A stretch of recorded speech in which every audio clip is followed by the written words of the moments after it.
Hey, welcome to part 3 of our series on marriage. This is part of a larger series titled Money, Marriage, and the Madness of Raising Humans. This is part 3 of our marriage conversation. I would encourage you to go back on our YouTube channel or our Facebook channel if you're interested in the 3-part money series and now what will be the 3-part marriage series. Such good stuff, such good content. Hopefully this will be helpful to you and a blessing to you as you try to manage these very stressful days. We've decided to talk about these 3 topics because these are, in regular life, very stressful, worrisome topics, but certainly within a global pandemic, these have been some of those issues that have risen to the top. And we are so excited to have a conversation today with Joel and Jan Wierenga. They're dear friends of ours.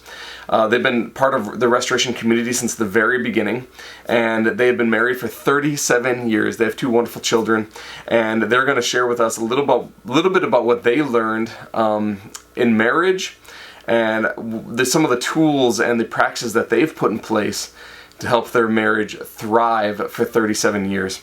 It's not always been easy, certainly. There have been a number of challenges, but by the grace of God and by the practices and the principles that they have adopted and put in place, they are such a wonderful couple who are doing so well in this marriage. So I'm excited for you to listen to our conversation here in just a minute. I hope that it's a blessing to you. I hope it challenges you. I hope that you have some takeaways and that you then will thrive in your marriage. Take a look. Here's my conversation with Joel and Jan Wierenga. Joel and Jan Wierenga, thank you so much for joining me today on this Zoom call. You gotta love technology, right? Yeah. Yeah. So we're in the series on we're on the series on marriage right now. And when Emily and I were thinking about couples that we love and we emulate and we really respect, you guys came to mind immediately, and we thought having you guys join us on a call and kind of hear about your story and maybe some of the tools and tips that you've learned throughout the years to help you guys thrive in marriage would be beneficial to others. So here we are. How did you guys meet? Let's start there. Let's start with kind of the background of your relationship. Tell us how you guys met. Let's see. So Joel was going to school at Michigan State University, and I was working in Lansing there as a nurse. And there was a church right by the university, and so we both started attending that church, and that's where we met. There was a post-college college group there, and that's how we got to know each other. Okay. Yep. I think more interesting is my first date with Joel is yeah, tell us about that. He was working as in an insect lab, an insectary, I guess, where they would raise insects so they could do the experiments on them. And so my first date, he took me there and he showed me the kissing cockroaches. So he knew how to get to a girl's heart. Yeah. So that was my first date. Yeah.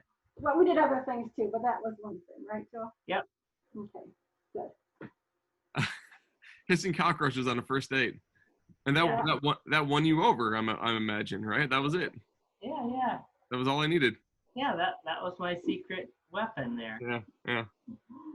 Well, So it's what, 37 years later, we're still together. So something went right, Joel, right? Yeah. Yeah, it did. You go back and look for insects on dates regularly? Is that something that has? Oh, I remember one time in Indiana, he was working again, and he had to do research on fireflies. And I don't know how many nights, remember, Joel, we'd go out and we would catch fireflies. Now, that's nicer. But. That's a little more romantic than the kissing cockroach. Yeah. So you've been married for 37 years? Yep. 37 years, wow. Thank you, Lord. Yep. Thank you, Lord. And I'm 38 years old, and so that's quite the legacy that you guys have established there. Mm-hmm. So tell us then a little bit about your family. So you've 37 years. You have 2 kids. Yep. 2 grown children. They are living on their own in Michigan, and so I have 4 brothers and sisters, 2 brothers and 2 sisters, and I don't know, Jan, you got 3 brothers and 2 sisters. So a large family that we came from. Yeah. Mm-hmm. Yeah. Okay. So one thing that I know is true of marriage is that we learn what marriage should be and how it should function from looking at the people who have come before us, primarily our parents. I think probably everybody to some extent has an idea of what marriage is because they've seen either, even if it's a single mom or a single dad, right? I mean, that informs their view of marriage too. But we all get an understanding of what marriage is and how it should function, how two people should relate together because of the households we grew up in. So what are some of the lessons that you learned from your parents, either for the good or the bad, things you wanted to bring into your marriage or things you said, you know what, that's baggage, that's toxic, I don't want to bring that in. What are some of those things that you learned, some of those lessons? I think for me, our faith was an important component of our household, and it was very important growing up. So certainly that was it. I mean, my parents were loving. I was trying to think. At first, I thought, oh, I really didn't. I can't think of anything. But as we talked about it, we realized, just the household. It was a household of peace. They were loving. Hardworking, manage money effectively, and just work together. I think that's probably the thing for me. Mm-hmm. Yeah. When I first looked at and thought about this, it was just like, what have we learned? I'd love to ask my kids that. What have you seen in our marriage? What have you learned from us? But they never, my parents, I don't remember them fighting in public. It was always, I'm sure they had their disagreements, Mm-hmm. but they always took them privately and dealt with it themselves. And I look back at that now and I appreciate that it wasn't all this strife in the family, but it was, yeah, like Joel said, more of a peaceful environment. They sacrificed. I know they sacrificed for each other. I know they sacrificed for us kids. The whole idea of serving the other person was very much there. They never talked about it. It was all, they just did it. And I guess that's when we're thinking back, it was like, oh yeah, that was very much there. I don't know, the things that I wouldn't want to take into my marriage. I think, I don't know how well they communicated. And I think communication is very important. And again, I guess in their own way they did. But I think for our marriage, that's something that we have struggled with. And it's just so very important. Anyhow, a lot goes into communication. We can talk about that too. Yeah. Yeah. I think every couple in the history of the world has probably struggled with communication to some extent. Mm-hmm. Because we are, two autonomous people who are coming together to make one person. And I mean, there are times when I make decisions without asking Emily, and she does the same, and then it bumps up against a decision that I had made on my own. It's like, I mean, and then the conflict begins, right? If and this is what I tell couples who are going into marriage with premarital counseling, like communication, trust, and self-sacrificial love. If you can put those three things in motion early and consistently, then those are some of the foundations and the cornerstones of having a healthy marriage. Oh yeah, I would agree, Ross. So I mean, kind of spin that question around then, like your kids are looking at you guys, right? They're looking at your marriage. What are some of the things that you would hope that they see that they would want to emulate within their potentially future marriages? Mm-hmm. I think one thing is I hope they see that it's so important to trust each other.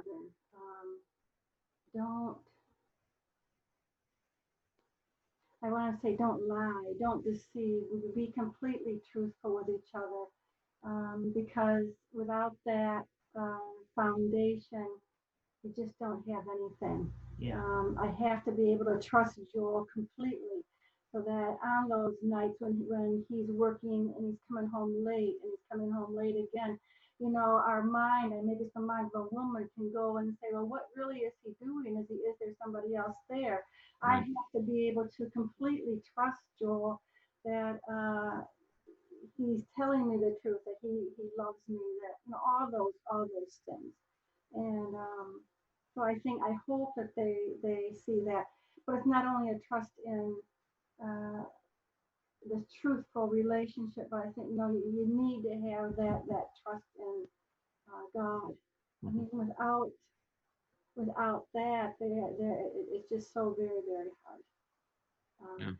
Yeah, and I think, to build on that, I mean, when you trust the other person, then, you can, you can look at it from the other side. You can, see that other person's perspective, or try to see their perspective. You can sort of not assume the worst, but assume the best for the other person, or that their intentions are good if you trust them. If you don't, then, then every time, there's an issue, then, or they say something that doesn't hit you quite right, then, it's easy to go negative, right? Mm-hmm. Mm-hmm. Yeah, Yeah, Paul tells us in 1 Corinthians 13, right, that classic passage on love, that love always trusts. Yeah. And the way I kind of interpreted that is that, there's a gap between, in knowledge, really. It's like I'm experiencing something and I'm not entirely sure, like, what Joel is doing. Like, he tells me he's at the office working late, and so I'm going to put a generous response into that gap of knowledge. I'm going to put a generous, I believe the best about Joel because I know his character. I know that he has been faithful in the past. I believe he's going to be faithful again in the future. And so what are we going to put in that gap of knowledge? And I think that's when we choose to put a generous response in there, that's part of that trusting, believing the best about somebody. And we could talk about that chapter. I think, all the elements of love and how important those are to having a thriving marriage.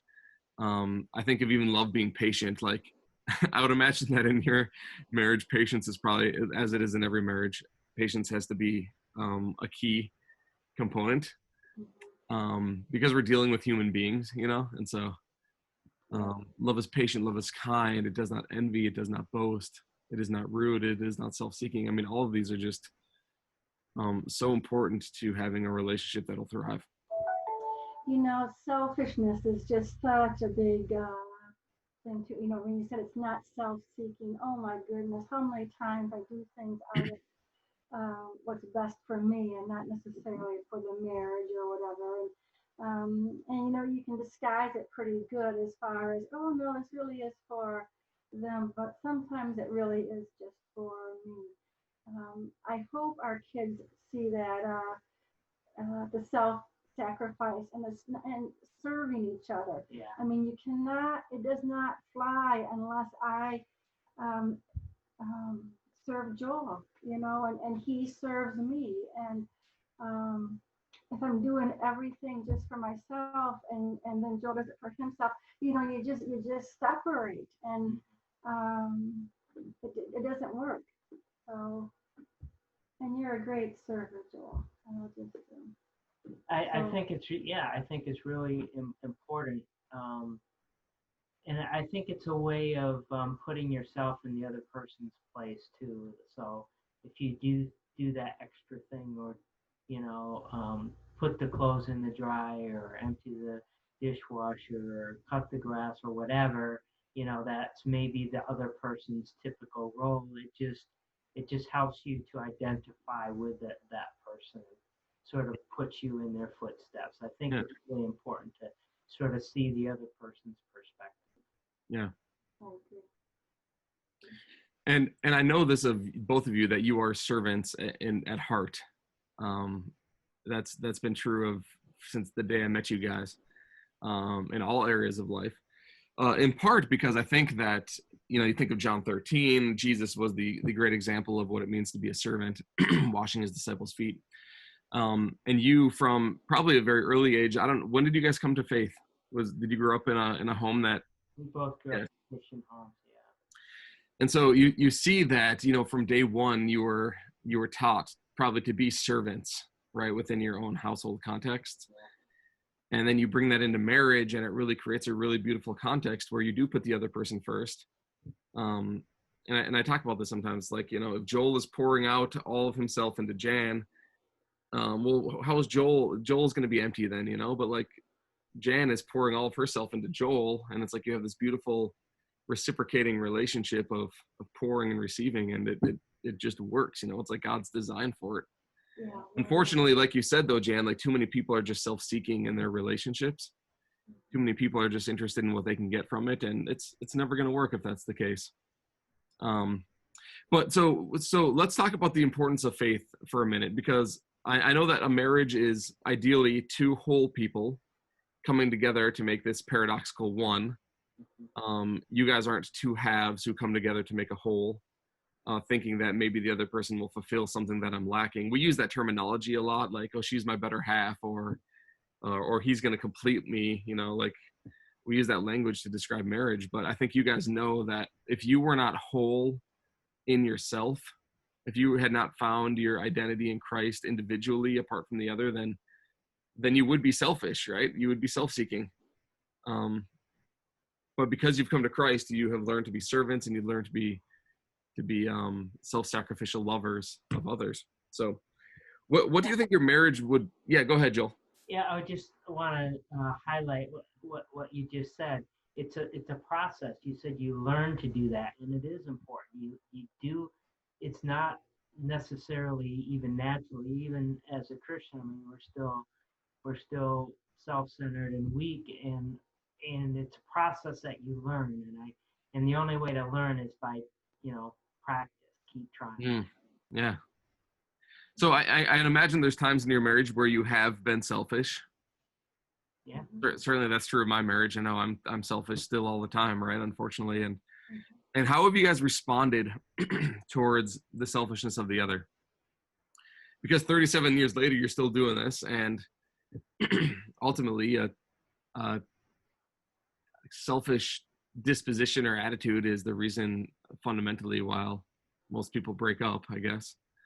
But you guys have continued to do this. So in those moments of selfishness, how do you react to the other, or how do you get through those? I guess I first want to say, I always thought I'd look at these couples who've been married so long, and I'd always think, oh man, they've made it, they're finally there. And my marriage idea has changed on that. And we are two imperfect people, and we together. But marriage is this thing that is changing and growing, and Joel and I are still changing and growing, and the Lord has a plan for us. And so I wish I could say, we don't have those struggles anymore, after 37 years, but that's just not the truth. And I think we're getting better. I think we're learning each other. I think the Lord is revealing things to us.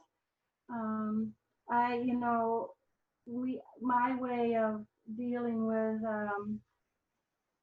I think, well, and you could say selfishness, or, I think I have been very quick to take offense. I used to say, oh, Joel hurts me, but that's really me taking offense very, very quickly. And then the Lord showed me, it's not good to take offense real quickly. It's not good to take offense. And I think I have learned that, you don't wait days before you bring it up, even though I have this hurt in my heart, and Joel has no idea that I have this hurt in my heart. Right. So that's the communication there again. And so, I've learned the more quickly I can say, Joel, that hurt me, or Joel, blah, blah, blah, it's better. It's better, and not to speak out of anger. You need sometimes a time to step away and talk to the Lord first before I'll talk to Joel. But I need to come back, and I need to talk to Joel too, and let him know what's going on with me. I think men and women do process things so differently. And oftentimes what I have found is that what I have heard is not what Joel really meant. And I think it's vice versa too. So, we've learned that we need to come back to each other and say, this is what I was saying. Is that what you heard? So, anyhow. And if you guys didn't have a foundation of humility, then you wouldn't be able to hear that.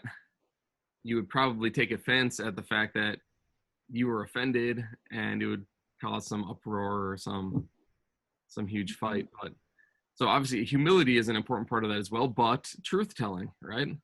Yes. Truth and grace need to be held up in Yes. equal measure in a marriage. Yes. Yeah, I think that's part really of humility too is being ready and quick to apologize. Yes. I think that does two things. First of all, you recognize that there's an issue. You recognize that you hurt the person. You humble yourself in a sense by apologizing and owning your taking responsibility for your own actions and apologizing for it. I think it's very important to restoring that and reconciling. Yeah. Getting back to getting things back to the way they should be. Yeah, absolutely. So fundamentally, you guys are committed to one another, though, and that's it. Like, you guys have made this choice 37 years ago. You made these vows, these promises that until the day you die, most likely, I don't know what your vows were exactly, but they probably had something about life or until death do us part in there somewhere. And you have chosen to be people of integrity and to commit yourself, even in those days when it's hard. Even in those times when Joel is selfish and Jan is selfish, you've chosen to commit each other and to humble yourselves before each other. And that's so encouraging. And I think young couples especially need to understand that it takes a lot of work and it's not always easy. And that infatuation honeymoon phase, that literal honeymoon phase, it comes to an end and the hard work begins, Yeah.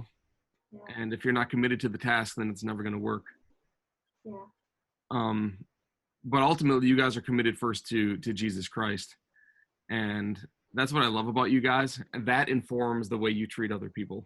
That informs your relationship and it informs your marriage.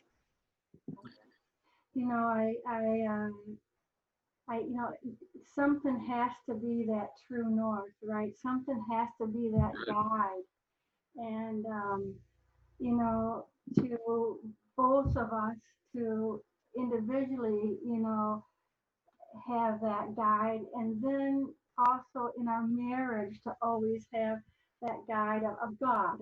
And He's the true north. He's the one you run everything by. Um, so that's the faith. That's the foundation of the marriage. It has to be there. And throughout the course of the marriage, it's a matter of my niece said, build a spiritual house. We spend so much time, building our physical homes. Are we building a spiritual home? Are we spending the time together, worshiping, going to church and serving together and praying together? Oh man, it's hard to pray together if you are angry with the other person. And, that's an act of intimacy sometimes, I think, is just humbling and praying together, reading the word together, to I'd encourage, I'd encourage people to build that spiritual house, have that foundation, because, man, I really, so oftentimes we lay in bed and, it's but by the grace of God that we are here together. It really, we follow him, but it really has been him always bringing us back together again. Yeah. There's so much that divides. The other thing I just want to say is I think we need to know who our enemy is and what his plans are. Satan is out to destroy relationships. He's out to destroy marriage. He's out to steal my joy if I let him. He's out to make Joel and I ineffective because when we aren't working together, we aren't very effective. You know, he's Yeah. this way, I'm going my way, and it's not as strong as if we are pulling together. And he wants to destroy our relationship. So I just think it's just so important to realize, be clear about that. There is somebody out there who's trying to tear you apart. Yeah. Yeah, Paul wrote the armor passage in Ephesians 6 immediately after a conversation on marriage, right? I don't think he did that on accident. That's absolutely so true, Jan. That's so good and so important for us to remember. Yeah, I had that down, Ross, and I think of that so often. You know, our fight is not against flesh and blood. My fight isn't against Joel, but it's against all these other evil forces, you know. Yeah, that's really good. Thanks, Jan. Thank you for that. It inspires me to pray more with Emily and for Emily and our marriage and our household. I mean, to know that we're in a war and a battle. Very much so. Yeah. Yeah, and I think the idea of unity is very important because when we work together, we work best. And we've seen over the years in challenging times or times of difficulty, we tend to work. It brings us closer together, and we are stronger because of that. And I think these, it's easy to get into a rut of just doing your thing, going to work and doing this and doing that, and sort of I have my thing, she has her thing, and that's kind of how we roll. But it's really important to be together, and those periods of disunity just really reinforce how important it is to be together. Yeah. I mean, we can tell. We can tell when we're just sort of not together on things, and it's just we just know it, and then we have to stop and check and say, like, are we together? And then do whatever. Yeah, and I think of like other couples in my similar stage of life where we are just the rat race of having 4 kids and going in 4 different directions every night. And literally to be together, right? Because how can you converse or communicate if you are just like running in constant direction, if you're just 2 ships passing literally as you fall asleep at night, right? And so Emily and I have determined, and it was hard through COVID, but we kind of stuck with it. We had to get creative about what these look like, but we take 2 dates a month at least to get away from our kids, to not have to be the ones to put them to bed because that's exhausting us. And then we converse, we have these several hours to like talk about our hopes and our dreams and our ambitions and where we want to go as a family and what we want to do as a family and who we are as people. But if you don't carve out that time to be together, literally together and physically together, then it's going to be very easy to kind of go in your own direction. It's so easy to live together in a house, right? But not really be together. Yeah. That's so good, Ross, to do that, to have some fun, right? Yeah, and have some fun together, make memories. Yeah. Paul said, I think in 2 Corinthians that don't be unequally yoked. He was talking about a follower of Jesus to be married to a Gentile, but or a non-Christian, I guess. But the principle is kind of the same. What you're talking about: 2 oxen with a bar across their neck. If they have 2 different visions for their future, are going to be just dragging each other. Like if they aren't plowing in the same direction, if they're not going at the same pace, then one's going to be dragging the other.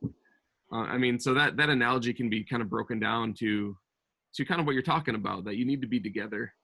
And when you're not together, there's going to be a lot of tension, and you're going to feel that tension. Oh, you do. So you guys have had to make some hard decisions lately, I know, about your future. The restoration community probably knows by now, many maybe not, that you guys are moving to Michigan. And it's breaking all of our hearts. But that's okay.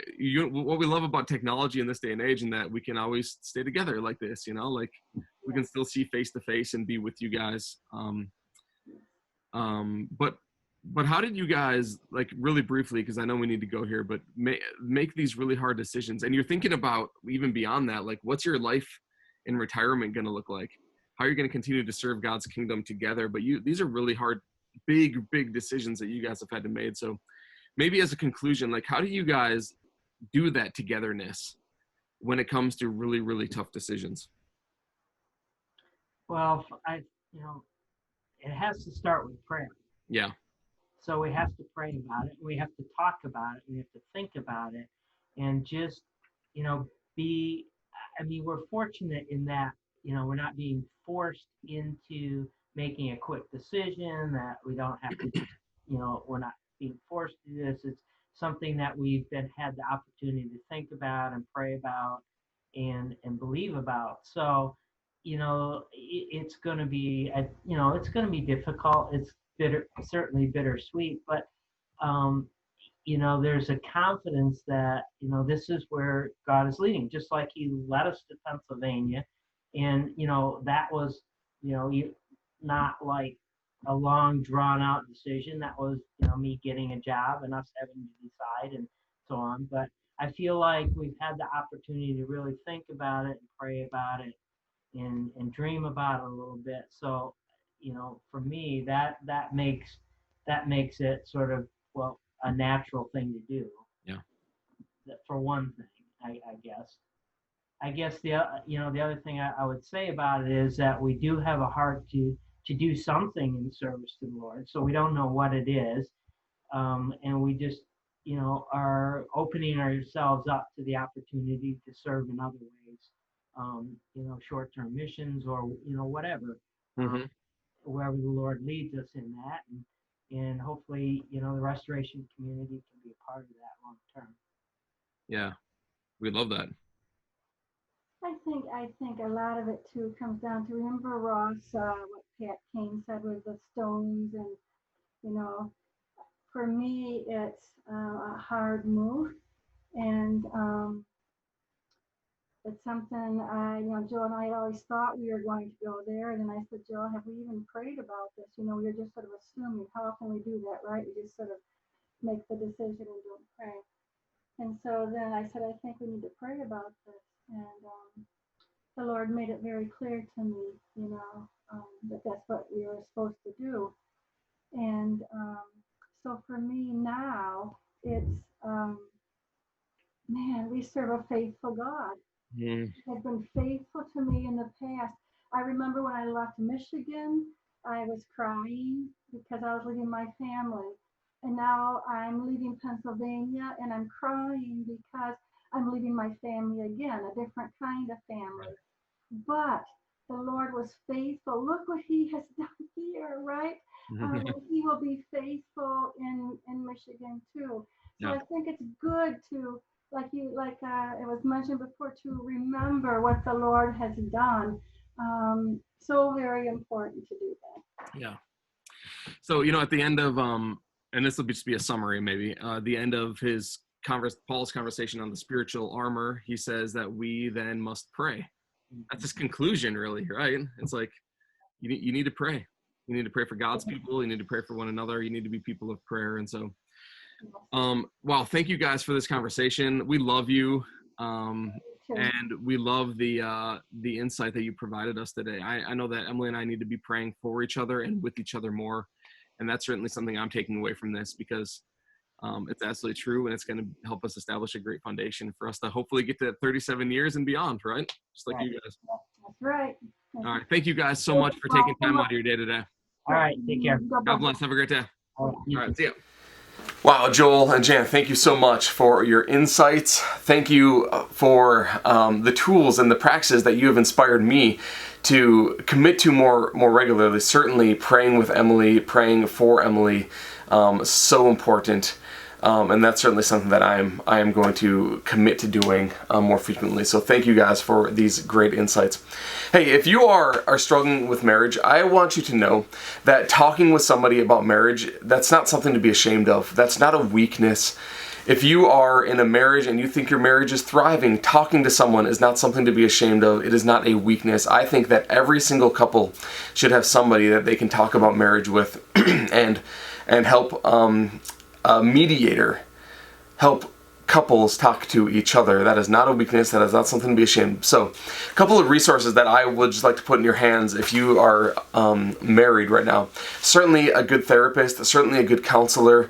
I would be happy to recommend a number of people to you within our local area here in Bucks County. Please email me here if you have a need for a marriage counselor. I would also be happy to sit down with you if you think that would be helpful. I would also encourage you to take 2 assessments regarding marriage. There are so many assessments out there, but these 2 are very simple and they're short, and they can help you understand who you are, how you relate to others, and then hopefully how you then will learn to live within the marriage context. The first one is the 5 love languages. You can find a link here to go take this assessment. It'll help you understand how you love, basically. How you want to receive love, and then how you tend to give love. And the challenge then is that you must match up the way that you give love with how the other person receives love. For instance, if I'm a person who really loves it when my wife extends me words of affirmation, but she's just a servant of me all the time, and I don't interpret that as love, then my spouse must learn then to extend me words, even if that's not their default. I didn't explain that all that well, but this is a great tool to help you learn to discuss marriage and life and love with your spouse. The second is the enneagram assessment. I know that true enneagramists don't encourage you to take assessment. It's not something that can actually be assessed, but I would encourage you to take this and understand who you are, how you are hardwired, and then I'm gonna put a link down here. Put in your 2 numbers and that you and your spouse both have, and you will get several paragraphs about how you tend to relate to each other. It'll have the blessings of how your numbers relate to each other. It also has some of the pitfalls and the challenges that you're going to be up against because of how you are uniquely hardwired. These are 2 great assessments that are going to help you thrive within marriage. I hope this has been helpful to you. Go back again on our YouTube channel or on our Facebook page, listen to the other conversations. And I hope that you would learn to thrive in marriage because you are learning to emulate Christ in all that you do. God bless you, everybody. See you next time as we begin a discussion on parenting.